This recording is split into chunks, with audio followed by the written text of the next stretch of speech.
Hi guys! Ayan, samahan niyo ako guys. Tayo ay magluluto ng ginataang kalabasa and sitaw na may crabs. Ayan. Ayan, maglagay na tayo ng cooking oil. Ang dami yata akong nailagay. Ayan, unahin natin ang ginger. Lalagay ako guys ng ginger para tanggal ng lansa ng crabs.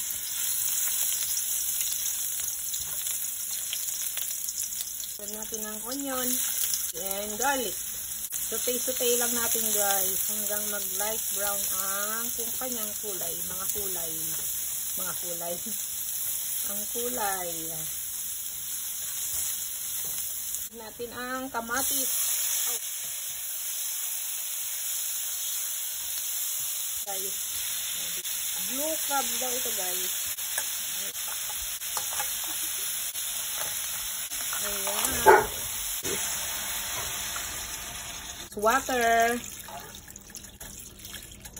Magdagdag na lang tayo guys mamaya kung kulang pa ang water. Ayan.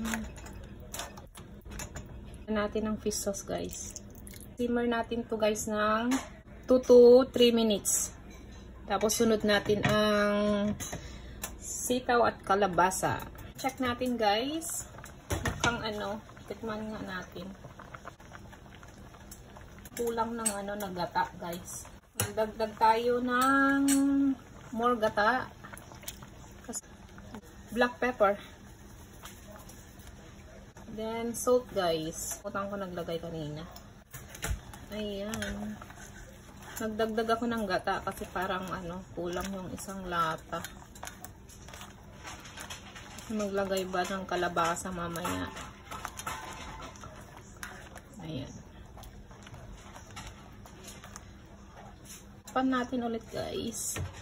Ayan. Isunod na natin ang squash and string beans. Pagsamahin na natin guys. Ay sabay. Mukhang bago lang yata ang aking sabaw.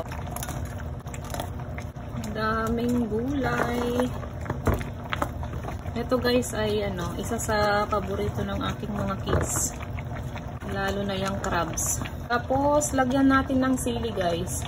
Ang klase ng sili. Ano to guys? Frozen. Na freezer na sili.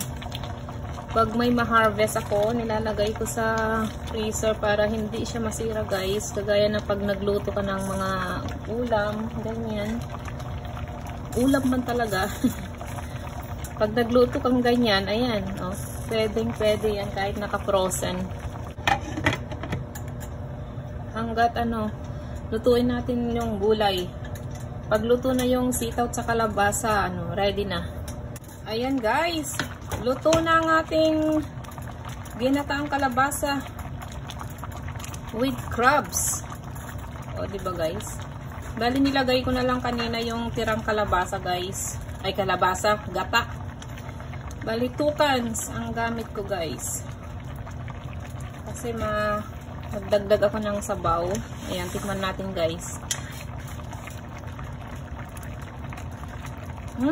Sarap.